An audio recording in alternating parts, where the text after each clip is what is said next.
babes, welcome back to my channel and to my first non-tarot related video. I'm so excited. Are you?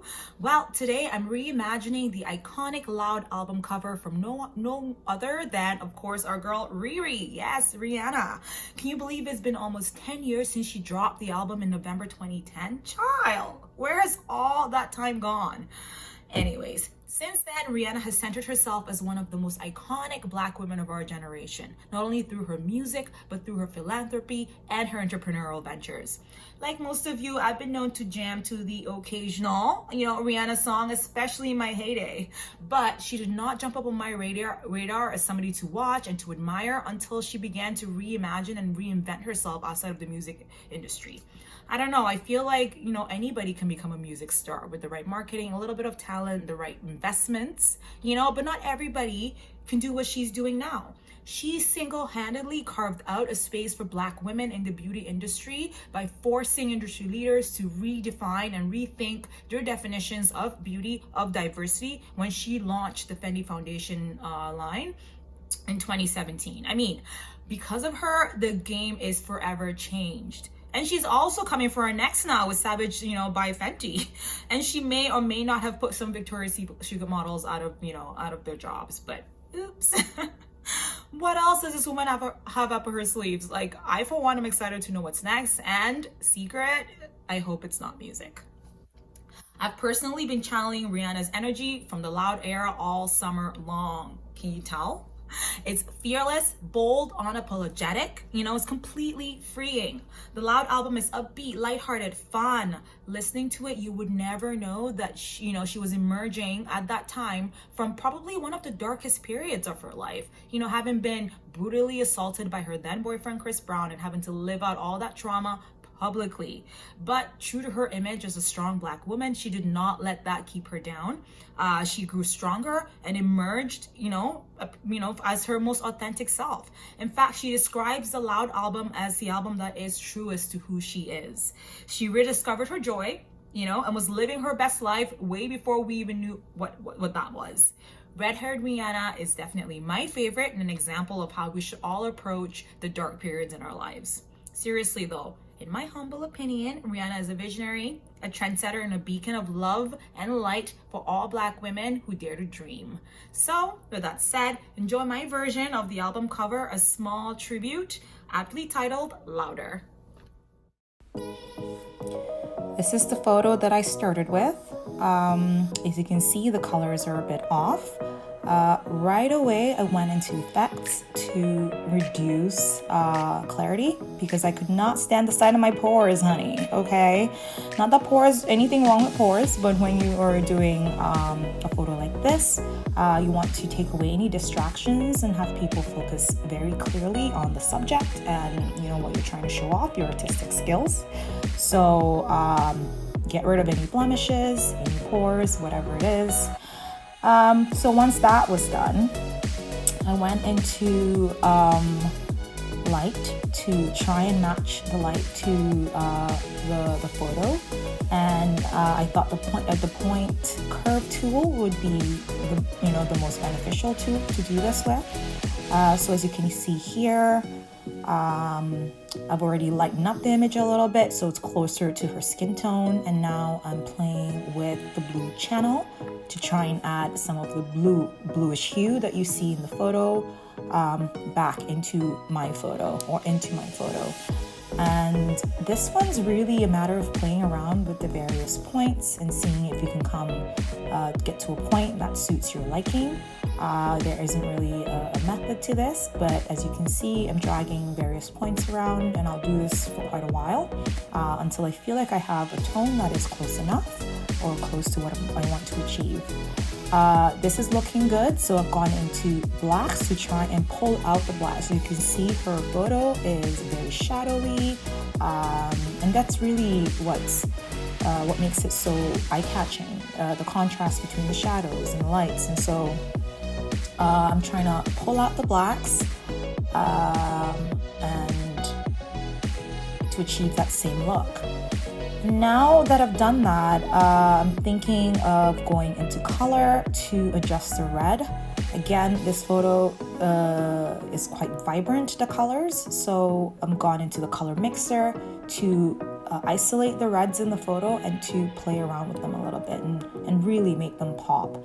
I tried to do the same with the blue, but as you can tell, that is not really showing up as well. So really, when it comes to sort of editing photos, you want to try various tools and various effects and see how you like them. It really, really is about your artistic eye and playing around with things that way. At this point, I've gone into the temperature to try and warm up the photo a little bit. As you can see, that is bringing me closer to my desired result. So looking good.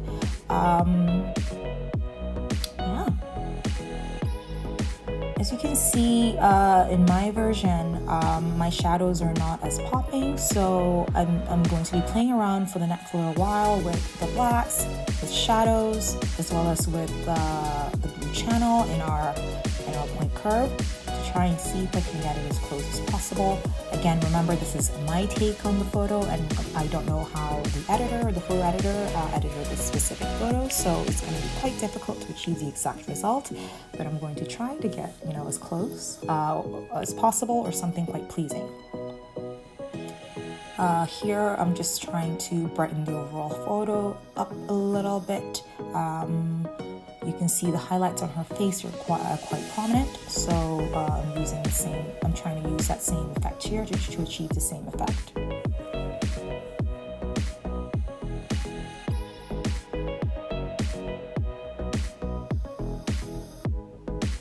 At this point, I'm just playing around to see what else I can do to bring the photo closest to the result I'm desiring, but I think we're getting there. I think we're quite close, at least as close as we can with the lighting that we have in the photo that I took and the angle of my face and everything else. So you also have to know when to stop and when to know when you are as close as you can get. And I think I'm getting there.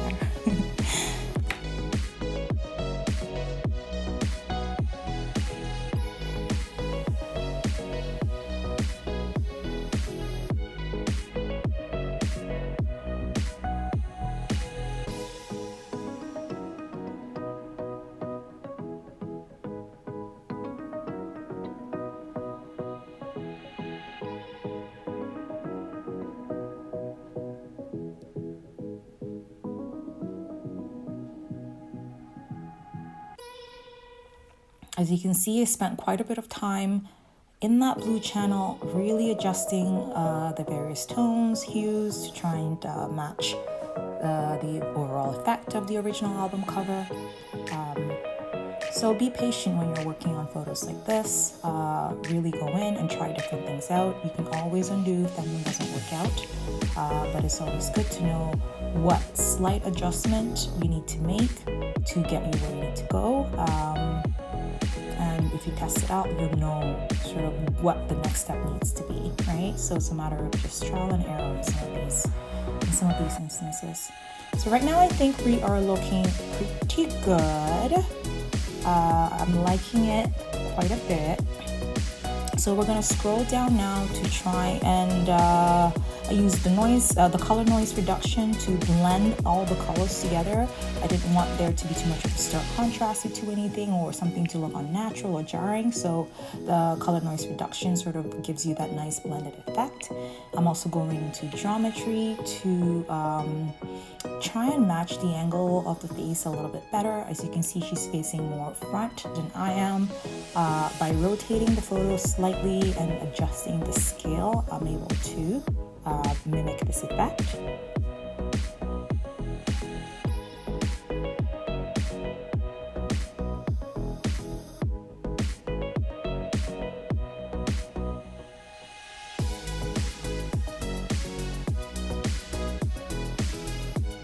I think that's good enough now. I add a bit of grain. I love that tool. Grain just adds a bit of, after all that editing, sometimes your photos might lose their sense of life, sense of being real. They might start to look a little bit cartoony. So adding a bit of grain really helps to ground the image again and give you that lifelike look. again, just before I call this a day, I'm just testing a few other tools to see what effect I get, whether it adds to or takes away from my photo, and depending on my results, it might sort of take it or leave it. So just one final sort of look around to see what else might improve what we already have before I wrap it up. Oh, by the way, we're working in Lightroom, Adobe Lightroom, if you didn't already recognize this. It's great software. I'm not too familiar with it. I only started using it quite recently, but so far I'm really liking it.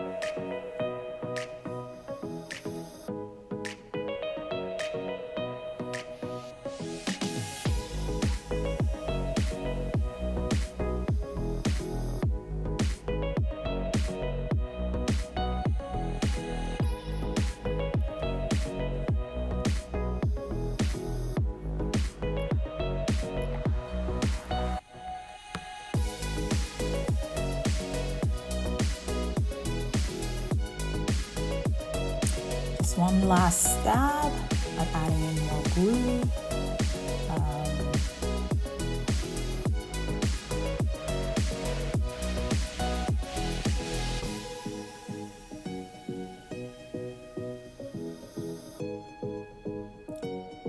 I thought moving that point up the axis would help, but you know, it really gave it a bit of a overexposed, sort of washed out look, so that wasn't a favorite. You'll see that I quickly backtrack to the original.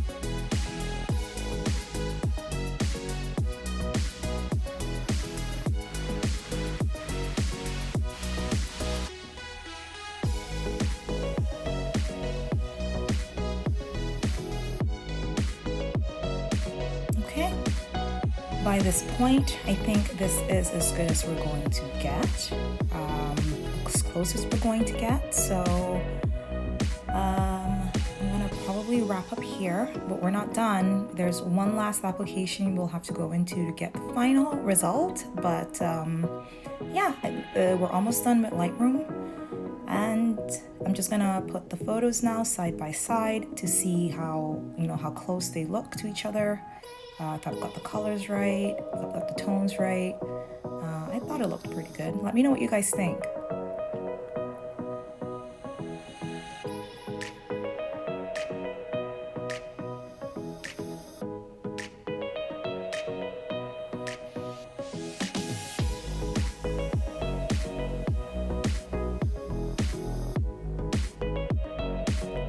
I think it's pretty damn close. I like it. I like it! Tell me how I did in the comments, okay? I really like this. We're gonna move to the next step after this.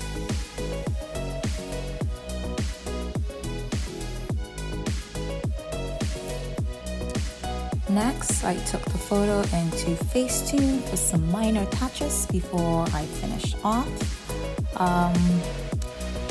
Once you open up the FaceTune app, please select the photo that you want to edit, pop that in there. And the first place that I usually go to is retouch. And again, I'm working on the skin to smooth it out just a little bit more, make sure everything is nice and seamless. And with this, I'm not really using a swiping motion to achieve a smoother look. I'm using a bit of a tapping motion. So just very slightly smoothing out the skin, but not in a very harsh way. So you're using a tapping motion rather than a swiping motion, okay? I'm now in the details tool, just using it to pop out any details on the skin that I want to stand out. In this instance, it's just the high points of the face and the highlights. So I'm going in to just add a bit of detailing there so that they stand out under my eyes, my eyebrow, my nose, a little bit on the lips as well.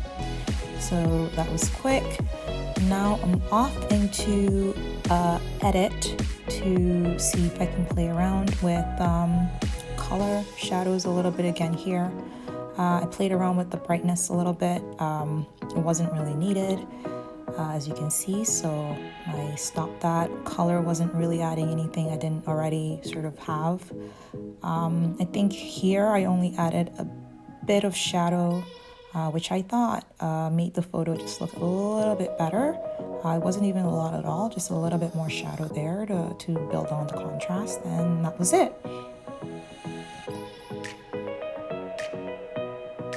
All right, and I forgot this part. I went in and threw on a filter. I know I did the most, but again, I was looking for something with blue undertones so we could get really that effect going.